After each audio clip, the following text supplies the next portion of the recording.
Carlos Marcello, though 500 miles away on trial in a New Orleans courthouse, has things under control in Dallas. The assassination happened in Dallas, Marcello's territory. On 3 occasions during a 2-day period, Marcello remarked, quote, "That Kennedy, that smiling MF, we'll fix him in Dallas. We are going to get that Kennedy in Dallas."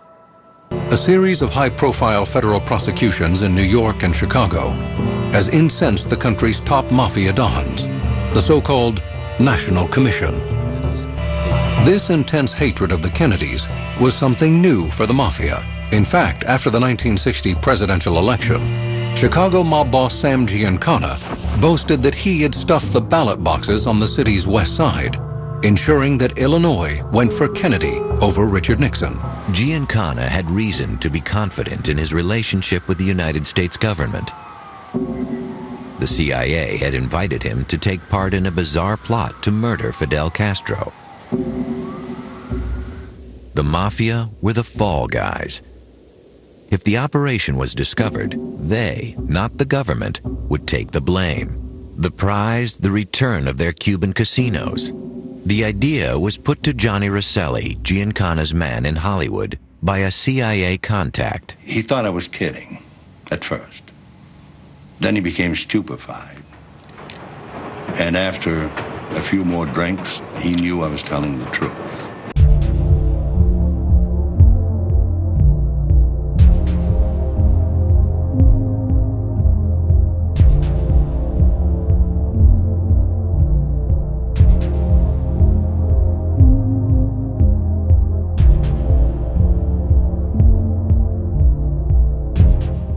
2 days before Kennedy was shot, a New Orleans bar girl was admitted to a hospital where she made startling claims to doctors. She said it was very common knowledge in the underworld figures in New Orleans that there was a contract out on John F. Kennedy and that he would be assassinated. She gave no specifics, but she made it very clear, and she told a number of the staff in the hospital there that this was going to happen before it happened. She worked in a bar in New Orleans owned by the family of Carlos Marcello, the city's mafia chief. Lee Harvey Oswald had lifelong family ties to Carlos Marcello's organization. He had an uncle who had become a bookmaker in the Marcello organization. When Oswald was arrested for disturbing the peace in New Orleans, he was sprung from jail by a man who had close connections to the Marcello organization. I've always felt very threatened. You know, a lot of folks that gave testimony are no longer around to give testimony any longer. I didn't want to become a statistic. I didn't want to be one of those people that shot myself in the back of the head with a shotgun. Ruby introduced me to the man sitting there at the table with he and Jada, and he said, "Beverly, this is my friend Lee." And after Jack Ruby went into the police station and killed Lee Harvey Oswald, it was then that I realized this was the man that I had met in the club 2 weeks prior to the assassination of Kennedy. Lee Harvey Oswald and Jack Ruby were linked together, and I don't know how, and probably I never will. Well, sure enough, turns out his uncle is a bookmaker for Carlos Marcello. Oswald also appears in this 1955 photo with one of Carlos Marcello's closest associates. This is Oswald. Before he goes into the Marines, he was in a civil air patrol. And the individual who leads the young men is a man named David Ferry. David Ferry turns out to be the private investigator for Carlos Marcello.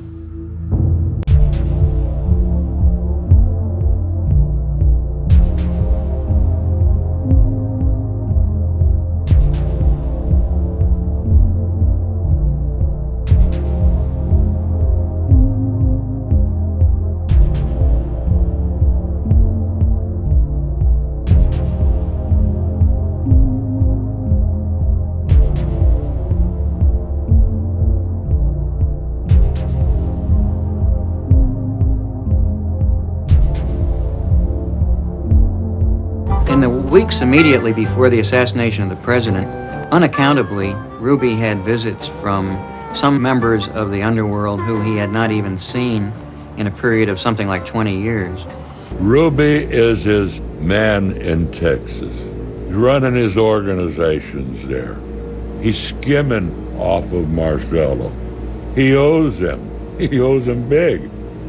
He could have had him killed, but he didn't. He kept him in his pocket for what he was planning.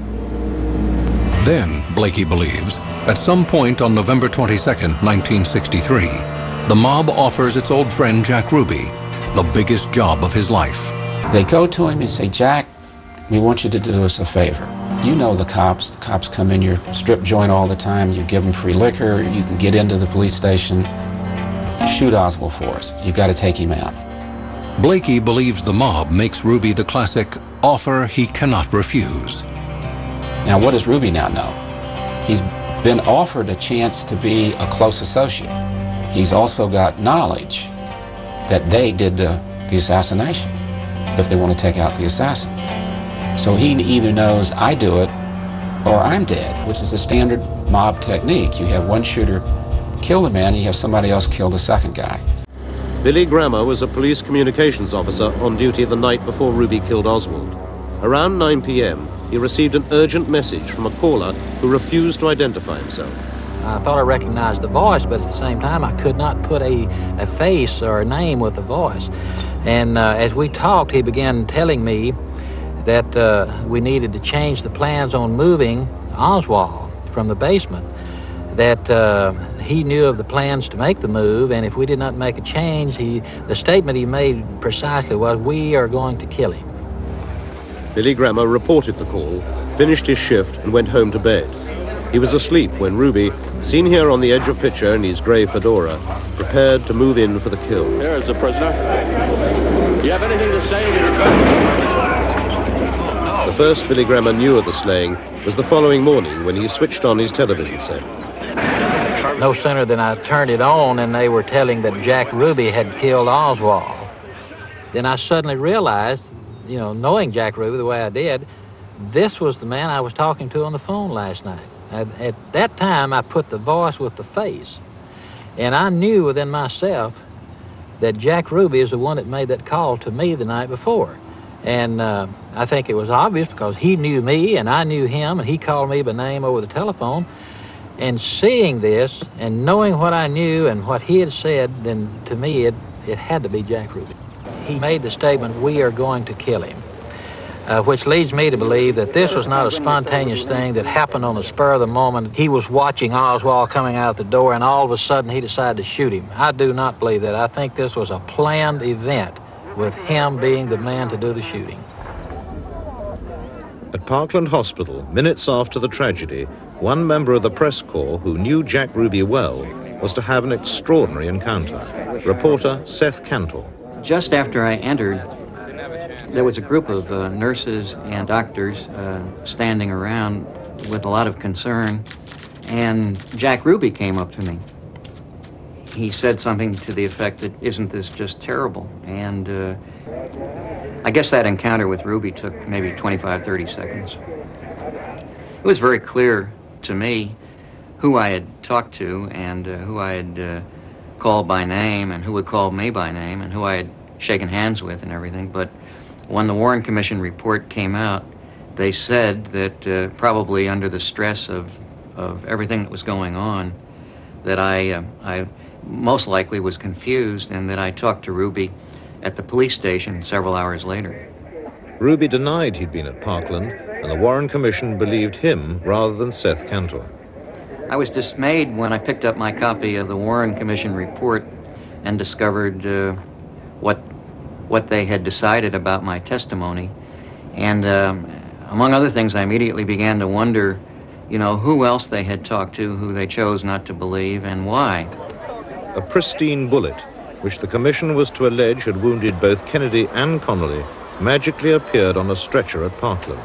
Jack Ruby's coincidental appearance inside the hospital was not the only fact the commissioners chose to ignore. Jack Ruby's close links with the Dallas police gave him easy access to their headquarters.